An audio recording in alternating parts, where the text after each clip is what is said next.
Saludo a Arturo Erdely, él es matemático y profesor de la Facultad de Estudios Superiores de la UNAM en Acatlán. Arturo, ¿cómo estás? Muy buenas noches. ¿Qué tal? Muy buenas noches a todos. Pues primero que nada, felicitarte porque la verdad has hecho un trabajo extraordinario, Arturo, hay que decirlo, en darle seguimiento a los contagios, los fallecimientos y la vacunación en México con tus análisis que haces y que publicas todos los días en Twitter y en tu sitio de internet. Realmente te felicito porque yo te sigo, creo que es una fuente de información muy importante. Y comenzaría preguntándote cómo va la vacunación en México, Arturo. Pues diría que va muy lento respecto a lo que programaron las propias autoridades, tanto en la versión que dieron en diciembre como la última actualización que consulté en la página de coronavirus.gov.mx, y van muy atrasados. Para que te des una idea, de acuerdo a ese plan, para el cierre de abril tendríamos que cerrar con 9.45% de la población vacunada con esquema completo, 9.45. ¿Cuánto llevamos hasta el día de ayer? En esquema completo, 1.76. Digo, todavía queda la mitad del mes, pero al ritmo que vamos, bueno, les podemos conceder. Pero en los meses anteriores no se ha cumplido la meta de vacunación. Obviamente dirán que es porque los embarques, etcétera, pero ahorita ya estamos en una situación en la que tenemos menos dosis aplicadas que las recibidas, o sea, aún recibiendo pocas, hay una buena cantidad de dosis que no se han aplicado. Al día de ayer, poco más de 5 millones, ¿no? Pero bueno, vamos, la respuesta es vamos muy atrasados.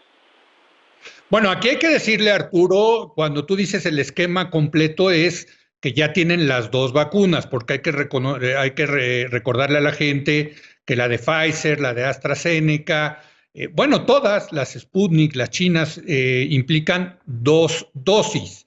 El reporte que tú has dado de 2.223.000 personas vacunadas con esquema completo es que tienen las dos vacunas. Con una sola vacuna hay 7.647.000 millones de mexicanos que representan el 6% de la población. Es correcto, ¿no? Así es, aunque sí hay que decir que hay una de las vacunas chinas que se están aplicando en México, que es la de CanSino, esa es de una sola dosis, ¿no? Entonces, cuando hablemos de esquema completo, estamos hablando, sí, la mayoría son de dos dosis, pero también incluye a las que son de una sola dosis, que hasta el momento es solo la de CanSino. Pero aún viéndolo así, con las que llevan una sola dosis, que yo le llamo vacunación a medias, porque pues es lo que es vacunación a medias, les falta su segunda dosis, pues sí, ahí vamos aproximadamente al 6%, poco más del 6% de la población. Tendríamos que cerrar abril con casi 9.5% de población, pero con esquema completo. Pareciera que ahora ya se van a conformar con lograrlo a medias, ¿no? Es correcto. Ahora, una de las cosas que tú haces, y me parece también muy interesante, es que divides la población con esquema a medias o completo por las poblaciones que lo han recibido. Primero que nada, los de la salud. Y acá ayer lo decía y lo voy a seguir diciendo, me parece una vergüenza, Arturo, que el gobierno no quiera vacunar al personal de salud del sector privado. Hasta ahorita, con esquema completo del personal de salud, tú reportas 756.000 con el esquema completo, 756.000 personas con el esquema completo. Esto, pues, son fundamentalmente gente del sector público, no privado.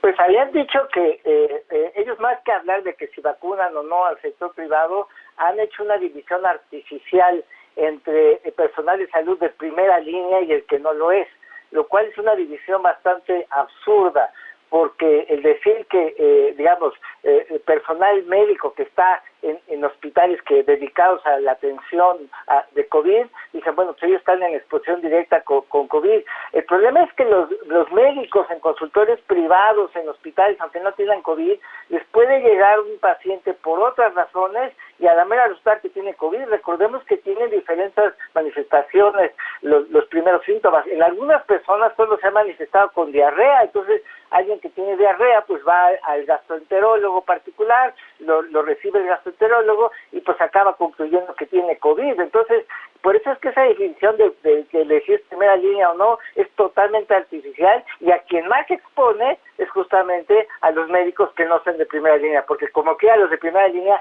ya saben con qué clase de paciente está lidiando, y sobre todo el médico particular en consultores adyacentes a farmacias no tiene ni idea de quién le va a llegar y está muy, muy expuesto.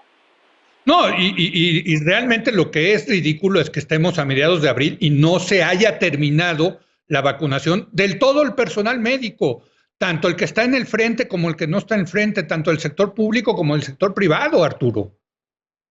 Bueno, de hecho, en la estrategia de vacunación decía que el resto, digamos, el resto del personal de salud se debe de concluir en el mes de abril. Así se puso en el plan de vacunación. Entonces, digamos que todavía podrían estar aquí siendo vacunados o terminados de aquí a finales de abril, que se estima realmente es como 1.1 millones, ¿no? Lo cual creo que ya está muy difícil que lo cumplan.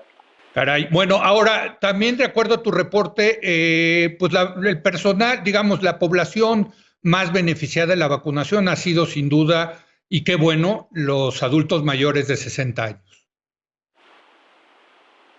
Sí, en ese caso hay un buen avance, aunque también recordemos que si pretenden terminar de vacunarlos, tendrían que concluir también ahora en el mes de abril, y solo llevan poco menos de 1,5 millones, cuando son 15 millones. O sea, la meta de adultos mayores con esquema completo definitivamente ya no la van a cumplir en este mes de abril.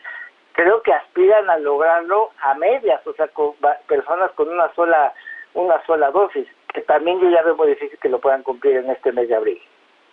Ahora, uno de los datos que tú reportas es, pues, esta idea de que es que no hay vacunas. No, es que sí hay vacunas. Tú dices en el reporte de ayer, si no me equivoco, déjame ver, pues que hay más de 5 millones de vacunas disponibles que están ahí guardadas y que pues no las han utilizado, Arturo.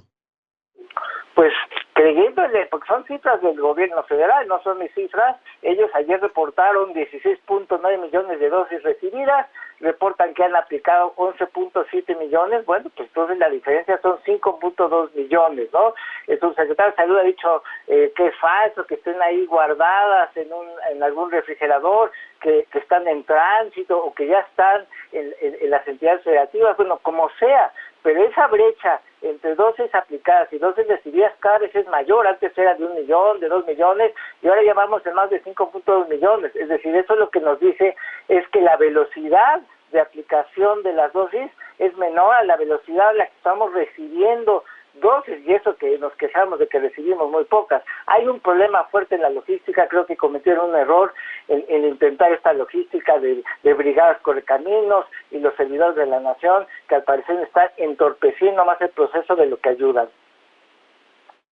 Muy bien, me queda un minuto, Arturo, y quisiera preguntarte rápidamente otras variables que tú vas recopilando y midiendo, es contagios y fallecimientos. ¿Qué nos puedes decir al respecto? ¿Dónde estamos? Pues estamos en un momento tranquilo de la epidemia. Todavía no hay señales claras de un repunte, es decir, después de haber tenido un pico muy elevado en enero, ha estado bajando los contagios, y ahorita se abre una ventana de oportunidad para México, porque mucha gente ya se contagió. Yo estimo que más de la mitad de la población ya tuvo contacto directo con el virus, aprovechando cifras del Instituto Nacional de Salud Pública que presentaron en diciembre. Entonces, ahorita es una ventana de oportunidad. Si el gobierno federal de verdad acelera la vacunación en estos meses de abril hasta agosto, sí podemos hacer una diferencia y lograr no tener un repunte en octubre tan severo como el que tuvimos el año pasado. Pues te agradezco mucho, Arturo Erdely, por tu participación el día de hoy. Le recomiendo muchísimo a la gente que te siga por Twitter, por tus plataformas, por tus redes sociales. La verdad, tus gráficas y tus números nos ayudan mucho para entender cómo está la situación real del COVID-19 en México. Gracias, Arturo. Muy buenas noches. Muy buenas noches. Gracias por la invitación. Gracias, Arturo Erdely. Vamos a una breve pausa. Va a estar con nosotros la presidenta de la Comisión Federal de Competencia Económica, Alejandra Palacios, para hablar de las posibles consecuencias de la reforma energética, la reforma en hidrocarburos en México. Regresamos.